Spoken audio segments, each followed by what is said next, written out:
മറയൂർ ഉദുമൽപേട്ട അന്തർ സംസ്ഥാന പാതയിൽ മറയൂരിന് സമീപം വനമേഖലയിൽ പാതയോരത്ത് മാലിന്യ നിക്ഷേപം രൂക്ഷം. പ്ലാസ്റ്റിക് മാലിന്യങ്ങളടക്കം വനമേഖലയിൽ വലിയ തോതിൽ നിക്ഷേപിക്കപ്പെട്ടിട്ടുണ്ട്. മാലിന്യ നിക്ഷേപം തടയാൻ നടപടി ഉണ്ടാകണമെന്നാണ് ആവശ്യം. മറയൂർ ടൗണിന് സമീപം ചിന്നാർ വനമേഖലയുടെ ഭാഗമായ ഇടങ്ങളിലാണ് മാലിന്യ നിക്ഷേപം രൂക്ഷമായിട്ടുള്ളത്.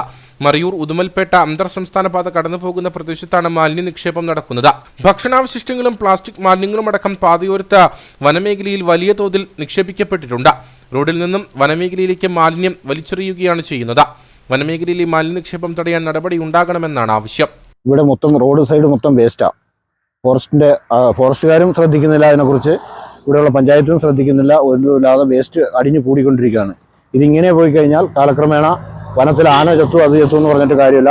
മൃഗങ്ങൾ ഒത്തിരി സഞ്ചരിക്കുന്ന സ്ഥലവും മൃഗങ്ങൾ ഇട്ട് താമസിക്കുന്ന സ്ഥലമാണ്. അപ്പോൾ അതിൻ്റേതായിട്ടുള്ളൊരു നടപടി എടുത്താൽ മാത്രമേ ഈ വേസ്റ്റ് ഇവിടെ നിന്ന് മാറ്റാനുള്ളൊരു തീരുമാനം കൊണ്ടുവന്നാലേ നമുക്ക് മൃഗങ്ങളെ സംരക്ഷിക്കാനും ജനങ്ങളെ സംരക്ഷിക്കാനും പ്രകൃതിയെ സംരക്ഷിക്കാനും പറ്റുള്ളൂ.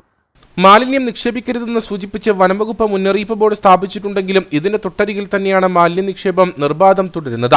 പ്ലാസ്റ്റിക് മാലിന്യം പ്രദേശത്ത് കുന്നുകൂടിയാൽ വനമേഖലയുടെ സ്വാഭാവികത നഷ്ടപ്പെടുന്ന സ്ഥിതിയുണ്ടാകും. കാട്ടുമൃഗങ്ങൾക്ക് ഇത് ഭീഷണിയാണ്. പഞ്ചായത്തും വനംവകുപ്പും മാലിന്യ നിക്ഷേപം തടയാൻ കർശന നടപടി സ്വീകരിക്കണമെന്നാണ് ആവശ്യം.